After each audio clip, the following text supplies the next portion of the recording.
Chapter 11 है sustainable development goals के बारे में, संधारणीय विकास लक्ष्य। ये क्या है सस्टेनेबल डेवलपमेंट गोल, क्या है? पहली बात अपन ये करें, दुनिया में जो ग्रोथ है, इकोनॉमिक ग्रोथ है, उसको लेकर एक कॉन्सेप्ट आता है कि ये जो इकोनॉमिक ग्रोथ है क्या वाकई में सस्टेनेबल है। सस्टेनेबल का मतलब क्या लंबे समय तक टिकेगी। कहीं ऐसा तो नहीं कि हम हिमालय का उसको पहाड़ों को पत्थरों को काट काट के उसका डेवलपमेंट किए जा रहे हैं और अचानक से एक वो दिन आएगा जिस दिन इतना गजब का भूस्खलन होगा कि आपके सारे का सारा डेवलपमेंट धरा का धरा रह जाएगा। क्या कहीं ऐसा तो नहीं है? क्या कहीं डेवलपमेंट और एनवायरनमेंट के बीच में एक बैलेंस बनाने की आवश्यकता तो नहीं है? बस इसी थीम पर आपका एक टॉपिक है जिसका नाम है सस्टेनेबल डेवलपमेंट गोल्स। हमारे कितने गोल रखे गए? 17। और कितने टारगेट रखे गए? 169 तो टारगेट है और 17 गोल है। कब से लागू होंगे? तो सर 1 जनवरी 2016 से लागू होंगे।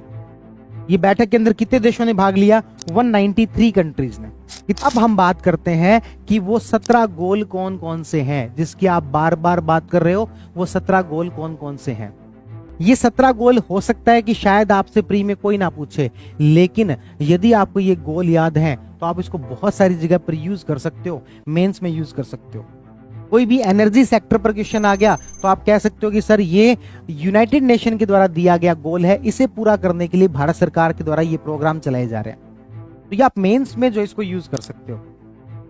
इसलिए हमें ये 17 गोल याद होने चाहिए, और ना सिर्फ याद होने चाहिए बल्कि क्रम से याद होने चाहिए, इसी नंबर इसी सीक्वेंस के साथ याद होने चाहिए। तो कैसे करें सीक्वेंस के साथ याद? ये काम करते हैं, इन 17 गोल को याद करने की कहानी बनाते हैं और देखते हैं कि अभी थोड़ी देर बाद आपको याद होते हैं या फिर नहीं होते हैं। आप एक इमेजिन करो, एक छोटा सा बालक है जो कि बहुत ज्यादा गरीब है, तो एकदम भूखा है, कुछ भी खाने को उसके पास नहीं है, बहुत ज्यादा गरीब है।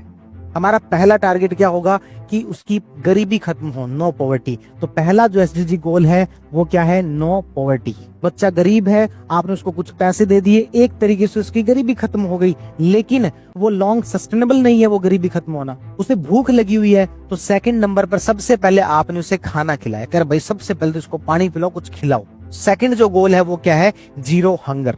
अब आपने उसे खाना तो खिला दिया, लेकिन आपको पता लगा कि उसे तो एक ऐसी बीमारी है कि उसके खाना ठीक तरीके से पचता ही नहीं है, उससे पहले तो इलाज करवाना जरूरी है। तो तीसरे नंबर पर आपने क्या करवाया? इलाज, यानी कि गुड हेल्थ। तीसरा जो गोल है वो क्या है? Good health. अब आपने उसका बढ़िया इलाज करवा दिया, लेकिन यदि उसका वाकई में आप डेवलपमेंट चाहते हो तो उसे क्या दिलवा दी जाए? शिक्षा दिलवा दी जाए। तो चौथा गोल है शिक्षा, क्वालिटी एजुकेशन। वो जो स्कूल जाता है तो फिर लड़के लड़की सारे एक साथ बैठते हैं, मैडम आती है, सर आते हैं, तो वो सीखता है कि दूसरे जेंडर के साथ कैसे बिहेव किया जाए। यानी कि अगला जो गोल है वो है gender equality.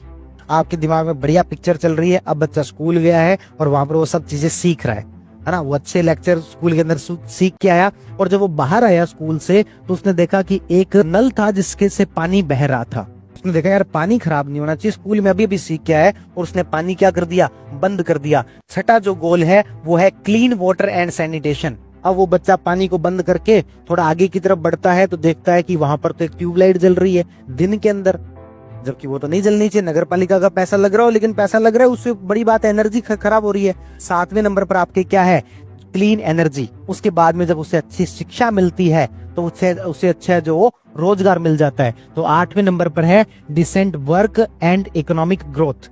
Decent work and economic growth. उसे वर्क मिल गया, उसे रोजगार मिल गया, और जब रोजगार मिल गया तो शुरुआत में तो उसने रोजगार किया, लेकिन अब उसने कहा कि मैं लगाऊंगा खुद की इंडस्ट्री, खुद की जो है कोई भी कंपनी शुरू करूंगा। तो 9वें नंबर पर आपकी क्या है? इंडस्ट्री, इनोवेशन और इंफ्रास्ट्रक्चर। अब जैसे इकोनॉमिक ग्रोथ आता है तो वो व्यक्ति बहुत ज्यादा पैसे कमाने लग गया, और जबकि उसका जो भाई था वो एक तरीके से गरीब रह गया। तो 10वें नंबर पर क्या है? इनइक्वेलिटी, असमानता। अब जब उसके पास में बहुत ज्यादा पैसे आ गए, उससे लगा कि इस पैसे को बढ़ाया कैसे जाए, गांव में तो बढ़ेंगे नहीं, तो क्या किया जाए? शहर जाया जाए। 11वें नंबर पर आता है सस्टेनेबल सिटीज।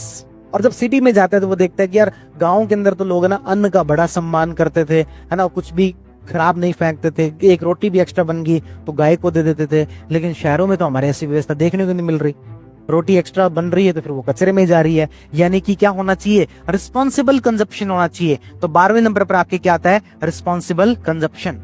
अब अपन जो 3-4 है वो सीधे याद करने पड़ेंगे। रिस्पॉन्सिबल कंजप्शन होगा तो अपने आप ही क्या होगा? क्लाइमेट एक्शन, क्लाइमेट हमारा ठीक रहेगा। ठीक है। अब लास्ट वाले 3 वैसे याद रखने पड़ेंगे, life below water and life on land, यानी कि जो पानी है उसके नीचे भी अच्छी लाइफ रहे। फॉर एग्जांपल मछलियों का मत्स्य पालन जो है उसके माध्यम से बहुत ज्यादा ओवर एक्सप्लोटेशन ना हो कि सारी की सारी मछलियां जो एक साथ ही निकाल ली। इससे ओवरऑल पूरा का पूरा जो सी है, समुद्र है, उसका पूरा का पूरा इकोसिस्टम प्रभावित होता है। और यही सेम बात लागू होती है जमीन पर भी। पता लगा किसी एक जानवर को पूरी तरीके से खत्म कर दिया तो पूरा का पूरा इकोसिस्टम प्रभावित होगा। तो life below water and life on land, ये सारी चीजें होंगी तो दुनिया के अंदर क्या होंगी? शांति होगी, पीस, जस्टिस। और ये सारी चीजें हो कब पाएंगी? जब दुनिया के बीच में एक अच्छी पार्टनरशिप होगी। तो पार्टनरशिप फॉर गोल्स, ये 17 गोल है।